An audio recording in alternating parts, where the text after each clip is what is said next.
Picture this. You've accepted an offer. You've told your friends and family, maybe even started packing, and then suddenly the buyer backs out. It's frustrating, it's emotional, and it can feel like the entire deal just collapsed underneath you. But here's the truth. A failed sale isn't the end. It's a reset. Most sellers who go through this end up closing successfully, often with a stronger buyer than the first one. And just like every video in this series, I am breaking this down to prepare you before these situations ever happen. Most sellers don't get this level of guidance until it's too late. And that's exactly why deals fall apart. My goal is to help you avoid stress, the surprises, and the preventable mistakes that cause most contracts to collapse. Today we'll cover why deals fall through, what happens legally and financially, what your options are, how to relaunch with confidence, and how to prevent it from happening again. Sales don't usually collapse out of the blue. The main culprits are inspection issues. The buyer's inspector finds something big, like a roof damage, mold, or foundation cracks. Or sometimes even smaller issues can feel overwhelming to the buyer, especially first-timers. But here's what most sellers don't realize. Sometimes the inspection doesn't just trigger the buyer's concerns. It triggers the lender or the insurance concerns. If a report reveals certain items like roof age, electrical panel, plumbing types, WDO activity, moisture readings, it isn't the buyer being difficult. They may not be able to get financing or insurance without those repairs being addressed. And this will be true for the next buyer too. So instead of thinking, why is this buyer asking for this? It's often better to think, is this something every lender and insurer is going to flag moving forward? Because if an item is big enough to kill one sale, chances are high it will come up again with the next financed buyer as well. Financing fails. Sometimes the loan doesn't get approved. Debt to income ratio, credit changes, job changes. And here's the big one, a low appraisal. If the appraisal comes in low, the lender says the home isn't worth the agreed price. Deals often collapse unless both sides compromise. And here's the part sellers overlook. A low appraisal can follow the property. The next lender can see it, meaning the same problem may repeat with the next buyer. And if a closing cost credit was added to the price, they can sometimes make the appraisal even tighter, even when you and your realtor ran the numbers carefully up front. It doesn't mean anything was done wrong. It just means the appraiser's opinion came in lower than expected. And sometimes it isn't the buyer that's the issue. It's the lender. Slow lenders, inexperienced lenders, or last-minute underwriting surprises can tank the deal. Cold feet. Sometimes it's emotional, hesitations, family pressure, buyer anxiety. It happens more than you think. Contingencies. If the buyer needs to sell their own home first and their deal collapses, yours may too. Here's why your realtor always verifies the buyer's buyer, their timeline, their terms, because your buyer is only as strong as the offer behind them. And if you're also buying at the same time, this is where a failed sale can ripple into your next purchase. But protections exist. We have spoken about that. Home sale contingencies, suitable housing clauses, backup financing, negotiating with the seller for the buyer for more time, while the seller on the other side, bridge loans. Bottom line, you always have options. You're never stuck. Now, let's talk about the part sellers worry about most. What actually happens the moment the deal falls apart? Earnest money deposit. If the buyer cancels within a valid contingency window, they usually get it back. If they cancel outside the contingency window, you may be entitled to keep it. Repair requests. If the deal collapses after the inspection negotiation, The good news is we know exactly what the sticking points were. From here, you have options. You fix the issue. You offer a credit for the next time, or we simply disclose it up front so the next buyer isn't surprised. But there is an important rule. Do you have to tell the future buyers why the deal fell through? Yes, you do, but only property-related facts, not the drama. You're not required to explain the buyer's emotions, their financial problems, their family pressure, or their personal reasons for walking away. Your realtor will communicate only what's legally required. But if an inspection uncovered a material defect you didn't previously know about, here's the key. Once you know, you must disclose. Under Florida law, the moment you gain actual knowledge of a defect, you and your realtor must update your seller's disclosures form or provide written notice to all the future buyers of interest. You do not need to share the 50 to 70 page inspection report. You only need to disclose any defects that are material or not readily observable. Now, do you automatically get a copy of the inspection report? Not necessarily. The buyer owns the inspection report. They are not required to give it to you. The money came out of their pocket. It's very expensive. How long does it take to cancel the contract?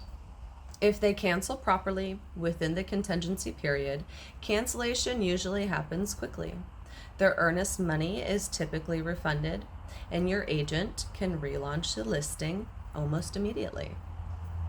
Now, if they cancel outside their contingencies, things may take longer, and you cannot go back into the MLS until things have been negotiated. Both parties need to negotiate the release of the earnest money.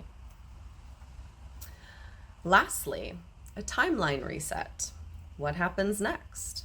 Once cancellation is official, there's a simple reset. Your home goes back on the market. Disclosures get updated only if needed, and you relaunch the listing, ideally with the improvements and or clarifications. Good news is many homes get second offers quickly. When you've addressed the issues that scared off the previous buyer or simply explain it clearly, the next buyer often comes in more confident and more committed. At this stage, you're not starting from zero. You're starting with more information. Here's the most effective next steps. Fix what's reasonable. If the last buyer walked over something major, roof, HVAC, plumbing, get quotes or address the issue. Even documentation showing a licensed pro reviewed it can build trust. Reassessing pricing. If the appraisal was the issue, your realtor can review comps and see if a price adjustment makes sense. Sometimes pricing slightly lower creates bidding momentum and ends up netting you more than holding firm at your too high price. When the home comes back into the market, the key is to relaunch it, like I said. Here's how we do that strategically. You update photos. If you've made repairs, improved lighting, decluttered more, enhanced your curb appeal, refresh of the photo makes a huge difference. Refresh the description. We highlight improvements, recent inspections, contractor repairs, or anything that strengthens the buyer's confidence. Host an open house or even a double open house weekend if you are okay with it. This creates a fresh momentum, new visibility, more foot traffic, and a sense of competition. Often, the second round of interest brings in buyers who missed it the first time, and they come in motivated. Tap your realtor's network. Your agent should circle back on agents who showed it before or buyers who showed interest. There's often a next in line buyer eager to step in. A smart refresh makes the home feel brand new to buyers, and that can completely reset the energy around your listing. But once you're back on the market, the next step is making sure you're better protected moving forward. How to protect yourself next time. Request shorter contingency periods where allowed. A tighter inspection or appraisal window reduces the amount of time your home is off the market. Verify the buyer's financing early. Your realtor should speak directly to the buyer's lender to confirm the terms of the contract. A strong approval up front prevents surprises later. If appraisal risk is high, consider adjusting the sequence. In some situation, it makes more sense to have the buyer order the appraisal before spending money on inspections. Here's why. If you're worried the home may not appraise, or if closing cost credits push the contract price higher, an early appraisal protects both sides. Inspections can easily run $300 to $900 plus. And meanwhile, your home is off the market 15 to 20 days. If the appraisal comes in low after all, the deal may fall apart anyways, and everyone loses time and money. It's not the standard order, but in certain markets, price points, or loan types, doing the appraisal first is smarter. More protective strategy for both buyer and seller. Consider a pre-listing inspection if you didn't receive the buyer's inspection report. This eliminates most surprises and makes future cancellations far less likely. Be upfront and transparent about the home. Let buyers know about quirks, aging systems, or needed repairs early. This builds trust and prevents last-minute cancellations from buyers who feel blindsided during the inspections. You can also add a home warranty to older systems. This gives the buyer peace of mind and reduces their fear around the HVAC, water heater, appliances, and other aging components. And if there are items you aren't fixing, state that clearly from the beginning. When buyers understand that certain repairs are already reflected in the price and not up for negotiation, it keeps the deal cleaner, avoids unrealistic expectations, and protects you later in the process. So if your deal falls through, take a breath. No seller enjoys this experience, but it's far more common and far more recoverable than people realize. With the right adjustments and strategy, you can bounce back quickly and often end up with a stronger, smoother offer the second time around. Now, depending on what you're facing next, I have 2 follow-up videos to guide you. If your home is listed but you're not getting offers or showings, go watch video 15, Why Homes Don't Sell and How to Fix It. It'll help you pinpoint exactly why the market isn't responding and how to turn things around fast. And if everything is moving forward and you're getting ready to close, head to video 16, Closing Day. What to expect when you hand over the keys. That one breaks down your final steps as a seller, what you'll pay, what happens with the keys, and how that day flows, especially if you're buying another home at the same time. Wherever you are in your selling journey, I've got a video that walks you through the next steps.